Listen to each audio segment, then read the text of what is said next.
Enfin, faut arrêter. On n'a pas du tout été dire que Harry Habitant était coupable. On relate des faits. C'est le principe même des journalistes. Que ça soit la presse people, que ça soit la presse dite grandiose ou propre comme Le Monde, ou Quelqu'un dit grandiose? Non, mais voilà, de la presse propre comme on le dit dans le jargon.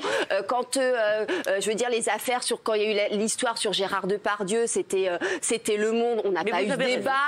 Quand le Parisien sort tous les détails de l'affaire de Jean-Luc Lahaye, on n'a pas ce débat. C'est le principe. Vous pouvez me laisser parler, s'il vous plaît. C'est le principe même de la presse de révéler des choses. Là, il s'avère que c'est la presse people qui le révèle. On relate des faits. En aucun cas, et moi, l'autre soir, je n'ai jamais dit que Harry Habitant était coupable. J'ai dit ce dont la plaignante présumée, l'accusé. Après, lui, il a des avocats. Il peut parler via son attaché de presse. Libre à lui. Mais en aucun cas, je ne me suis fait juste. Je n'ai juste fait mon travail de journaliste. Oui, je finis juste cette phrase.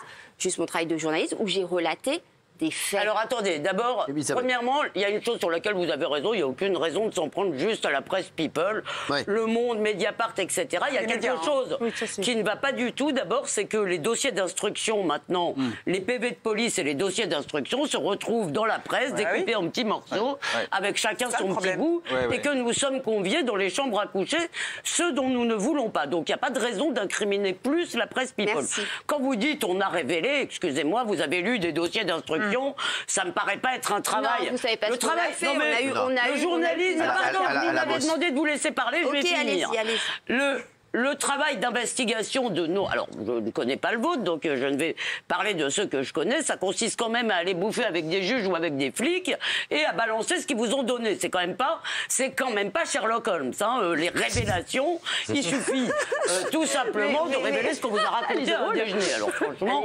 on va pas non plus... Mais vous êtes bien d'accord qu'il y a un problème. Ne jetez pas l'eau sale. Moi, je ne jette que de l'eau propre. Ah, voilà. Vous êtes bien d'accord qu'il y a un petit problème, si vous voulez, et je ne sais pas comment on peut le résoudre. Moi, je ne suis pas sûr que le public doit être informé en temps réel quand une plainte est déposée. Mais c'est effectivement, dans le monde des réseaux sociaux, c'est compliqué. Mais vous êtes bien d'accord que quand quelqu'un, et que ce soit lui ou d'autres, est à la une des journaux avec une accusation, si vous voulez, que vous êtes dans l'ambiance MeToo, où toutes ces féministes nous ont dit pendant, ces féministes supposées, présumées, ces néo-féministes, nous ont dit pendant un an que dès qu'il y avait accusation, il fallait croire la parole des victimes, et c'est tout. Comme s'il n'y avait aucune femme qui était menteuse, méchante, qui voulait se venger, comme si ça n'arrivait jamais. Excusez-moi, moi je constate que dans les plaintes, malgré tout, je constate une chose, c'est que dans les plaintes, il y a quand même très souvent, si vous voulez, ce n'est pas des inconnus, c'est des filles qui accusent quelqu'un avec qui elles avaient eu une histoire. C'est-à-dire, même dans cette affaire, si j'ai bien compris, c'est une relation est consentie, l'autre non. Alors excusez-moi, je veux dire, les relations amoureuses, ça ne se met pas forcément dans un cadre... Mais là, c'est des suppositions, mais Mathieu, mais là, on fait que des suppositions dans cet article. Si on n'a pas les faits réels... Ce que je veux dire, c'est que d'abord, effectivement, la presse People relate que des faits, la presse People relate que des faits, et là où vous avez tort, ça ne consiste pas juste à faire des déjeuners avec des juges ou des policiers. C'est que les plus grandes affaires, malheureusement, dernières ont été sorties par la presse People. François Hollande, Julie Gaillet, Mazarine Pajon et d'autres. C'est la presse People qui les a sortis. Donc pour l'instant, ils relatent des faits et ils ne font que relater des faits. Et les faits qui sont dedans sont des faits. Je vous dis juste que pour relater ces faits, il n'aura pas fallu un grand travail d'investigation. Qu'est-ce que vous en savez? Vous avez déjà travaillé dans la presse People, vous avez déjà fait des travaux d'investigation, vous êtes un travail d'opinion. De vous dire que je parle de la presse en général. C'est de critiquer MeToo, mais c'est complètement ridicule. Comment c'est ridicule de critiquer MeToo? Non, mais moi, ce que je trouve ridicule, c'est de s'agenouiller devant MeToo. Excusez-moi. Mais ça, c'est un débat. Pourquoi ça vous donne la gerbe à ce point-là, MeToo? D'abord, je n'emploierai pas cette expression que je trouve déplorable. Vous écrivez ça, on a l'impression que c'est affreux. Je vais vous dire, vous voulez savoir pourquoi... C'est un recul des droits des femmes. Vous voulez savoir pourquoi ça me débecte MeToo? Vous n'êtes pas d'accord avec moi? Ça vous intéresse que je vous réponde? C'est bien qu'on parle. Ça vous intéresse que je vous réponde ou ça vous intéresse juste de continuer à me poser la question? Allez-y, allez-y, je vous Parce que si je suis dans un commissariat, dites-le moi tout de suite. Donc je vais vous répondre. Vous n'êtes pas dans un commissariat, merci. Télé. Alors je vais vous répondre. Ce que je n'aime pas, je trouve que c'est très bien d'accord, que les agresseurs soient punis dans les formes de la justice. Ce que je n'aime pas, c'est un mouvement qui fait que toutes les femmes seraient des victimes et on confond la transgression qui est le fait d'une minorité, évidemment, avec la norme. On nous explique que c'est systémique, qu'il y a une culture du viol. Et moi, j'ai envie de défendre les hommes. J'ai envie de défendre les hommes qui peuvent être accusés à n'importe quel moment. Mais défendez aussi les femmes quand elles sont agressées. Non, mais vous êtes là pour le faire, mais là, en fait... Ah, donc je suis là pour le faire. Ça veut dire que moi, je peux défendre les femmes et vous voulez défendre que les hommes. Moi, je défends qui je veux, d'abord. Voilà. Et si ça vous embête pas, et ça fait 3 ans ou ça fait 2 ans que tous les jours on nous explique que les hommes sont des salauds, que les hommes sont des prédateurs, qu'il y a une culture. Ah bon, la culture du viol, ça ne veut rien dire pour vous. Hier, on avait quelqu'un de hier, qui nous a... Vous savez, Philippe Cobert a été accusé de viol. Il a été innocenté. Et d'ailleurs, il faut dire une chose à la gloire de la France, c'est qu'en France, moins qu'en Amérique, une fois que vous êtes innocenté, Philippe Cobert remonte sur les planches bientôt, et je m'en félicite. Richard Berry, je crois, remonte bientôt sur les planches. Oui. Voilà. Et vous en félicitez aussi. Je m'en félicite aussi.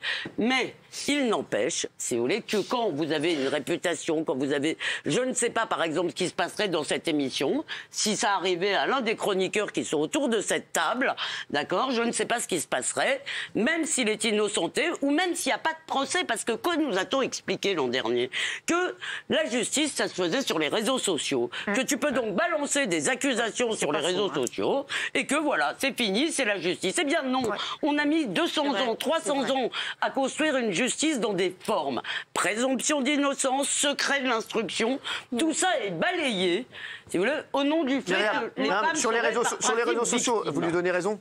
Oui, oui, bien sûr, mais là, pour le coup, moi, je suis très contente qu'elle défende les hommes, je suis très contente qu'elle défende les femmes, voilà. Les hommes et les femmes qui se comportent bien, de défendre aussi les journalistes et le métier du journaliste, parce que c'est vraiment là ce que vous dites, c'est de remettre en cause même le métier même d'être journaliste, de relater des faits, qu'ils soient de personnes connues comme de personnes inconnues. Ah bon, vous faites souvent des unes sur des personnes inconnues? Mais arrêtez d'être débile. Franchement, je suis Myriam. D'abord, arrêtez de m'insulter parce que ça commence à me gonfler. Pardon,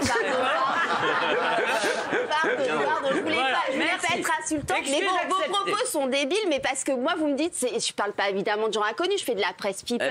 Mais quand on fait du fait divers dans le Parisien, on parle d'affaires aussi de gens inconnus, on révèle aussi les choses cabreuses. C'est le métier même d'être journaliste que vous remettez en question. Alors ne soyez pas parce que le métier de journaliste doit être à l'abri de toute critique, selon vous. Non, mais là, pour le coup, la critique ne se justifie pas. Je trouve que le journalisme dit d'investigation, souvent, n'investigue pas beaucoup. Je n'ai pas lu votre journal, donc je ne veux pas du vôtre. Bernard, qu'est-ce que tu en penses? Très bien.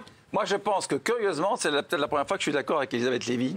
Parce qu'elle a raison. Elle a raison. Évidemment, Harry est votre ami, donc... Non, c'est pas une question de ça. Ça n'a rien à voir avec ça. Elle a raison dans ce qu'elle a dit. En revanche, les magazines People qui affichent ce genre de choses, je comprends aussi. Puisqu'il y a une demande d'information, c'est médiatisé, les réseaux sont là. Mais elle a raison. C'est moins les infos que la une, mais pardon. Attendez, tout le monde fait bien son travail, mais dans les unes, il y a un choix. L'affaire Bruel, l'AFP. L'affaire Depardieu, non, mais ça, vous avez raison. Faut arrêter le débat. Non, mais ça, c'est vrai. Donner l'information, pour moi, bon, c'est forcément pas la presse people de le dire, parce que je pense qu'au-dessus, il devrait être informé autrement, mais par dire, ça par des vrais journalistes. C'est des vrais journalistes, la presse people. Oui, mais parce que là, qui a écrit accusé de viol, le mec il est mort là. Vous estimez que la presse people, c'est pas des vrais journalistes, c'est pas des vrais journaux. Bien sûr, mais je pense qu'effectivement, ils surfent sur le fait. Du coup, là, l'interview qu'on a fait de vous cette semaine en public, il doit sortir vendredi. Mais ce n'est pas le même débat. Vous auriez pu mettre un militant présumé innocent alors en une. Mais ça veut dire en clair que là, certes, vous donnez une information. Vous donnez une information, mais vous surfez dessus parce que vous allez en donner des tonnes et des tonnes derrière. Vous savez très bien que c'est ça qui va vendre, donc vous continuez à chaque fois. Si c'était ça qui allait vendre, mais vous dites n'importe quoi. Je l'ai même pas mis en une, je l'ai mis en accro de coupe, donc arrêtez de dire que je veux faire mon beurre là-dessus. Vous allez pas en faire qu'un. Vous êtes rédactrice en chef de public. Je le suis pas. Comment ça marche en général? Géraldine, attends, Géraldine, il y a un truc intéressant. Ce système, on en parle nous aussi tous les soirs. Vous venez pour en parler aussi. Enfin, je veux dire, on participe tout, la presse people, la sphère médiatique, tout le monde y participe. Mais le public surtout. Le choix des c'est lourd. Je suis d'accord. Non, mais là-dessus, je suis assez d'accord. Le vrai problème, c'est le non-respect du secret de l'instruction. Le vrai problème, c'est la fuite à la base. Et après, la presse people fait son boulot. Non, il y a un autre vrai problème. Il y a un problème que dans cette ambiance MeToo, au monde, il y a une cellule d'investigation de je ne sais pas combien de journalistes qui ne s'occupent que de ça. Et dans cette ambiance, si vous voulez, on nous a dit même le défenseur des droits. Je ne sais pas si vous vous rendez compte, le défenseur des droits dit dans les affaires sexuelles, il faut en finir, il faut renoncer à la présomption d'innocence. Mais c'est incroyable.